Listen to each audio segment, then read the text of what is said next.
How about that new Kendrick though? Hey everybody, so in today's show I really wanted to address the differences between acknowledging privilege versus checking your privilege. Now when it comes to social privileges, we all have them. Now I'm not going to go into detail and explain privileges because there's plenty of YouTube videos on YouTube already explaining social privileges. However, we all have them. No matter where you come, no matter where you come from, we all have some type of social privilege. It's not something to be ashamed of, but merely something to be aware of and to work from. A lot of white college students, a lot of white teenagers, a lot of white young people in America right now about being allies and being supportive of communities of color and other marginalized groups. And yes, that is great, that is thankful, but that's not it. Well, okay, I'm privileged, but they don't actually go about checking it. So there's a big difference. Now, when it comes to acknowledging privilege, that's as simple as saying, hey, some things come easier to me than other people. And that's cool, but what are you doing to actually help the people that don't have that privilege? Now, let's get into checking privilege. When it comes to checking your privilege, it's very, very different from acknowledging your privilege. Checking your privilege is pretty much doing the work of trying to overturn your privilege, learn from it, and help people who don't have that same privilege. And yeah, I have said privilege like 20 times throughout this video so far. I am a man. I identify as a gender fluid male. However, I still go by man, I still go by he, him, his pronouns, and I still reap the benefits of masculinity, proximity to masculinity, and all those different things. While I'm not always the way I am now, which is kind of just neutral, whatever, but sometimes I'm very, very masculine, sometimes very, very feminine. However, I still am definitely a man. I still definitely get the benefits of being a man. Now, boom, I just acknowledge my privilege. Now, how do I check it? Checking your privilege, for example, will be as simple as me acknowledging the fact that when I'm walking home from campus, I feel safe. I don't worry about someone coming out the bushes and raping me or robbing me or doing anything wrong to me based on the fact that I am a man. While yes, I do think there's like werewolves and vampires, all those different things in the woods, I know that someone isn't going to come out and sexually assault me. And that's not saying that it couldn't happen. However, I know the possibilities of it happening are very, very slim compared to women. Now, also, another example of checking your privilege would also be, hey, when you're having a conversation with a young woman, if I were to say, did I talk to her wrong? Could I ask about to her more respectfully? Did I actually listen to her? And pretty much critiquing yourself, not necessarily on a daily basis, but on a frequent basis where you're correcting your mistakes and you're learning from your mistakes. And part of checking your privilege is learning from it so that you can make this a better world for people who don't have that privilege. White college students are really involved in this whole trend of the aesthetic of being an ally to people. Now, I'm going to make a separate video on the differences between being an ally and being an accomplice, but for those who may not know, being an ally is simply being a friend or being a companion to people of a certain oppressed or marginalized group in hopes of helping them be liberated. I go to a predominantly white institution where it's very, very small amount of people of color, and there are groups of white students who are definitely down with a get down.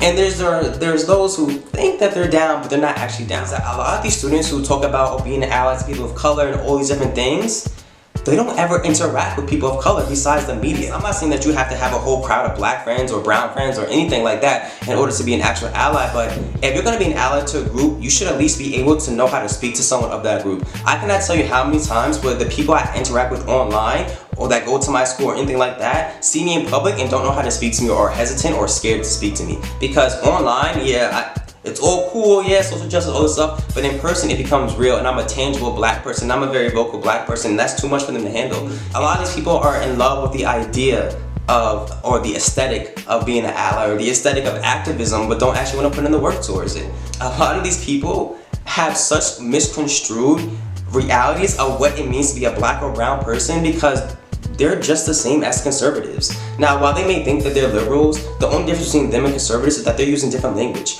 While half of the time, they give me the same response that a conservative would give when I asked them a certain question. I was trying to get a young white man to check his privilege of being a white man. He took it upon himself to say that I was bitter, or that I had attitude, that I was angry, and all these different things. Those are the same things that someone who's a conservative would say to me. Being a person of color, especially being a black person, it is very, very typical for us to be told that we're nasty, that we have attitudes, that we're angry, that we're bitter when we give or we show a little bit of emotion to a white person, especially a white man. You want to interact with people, you want to be right there with these people, but then they're not actually there for you. It's Black History Month, and I cannot think of how many of these dozens of white allies have been to one Black History Month program.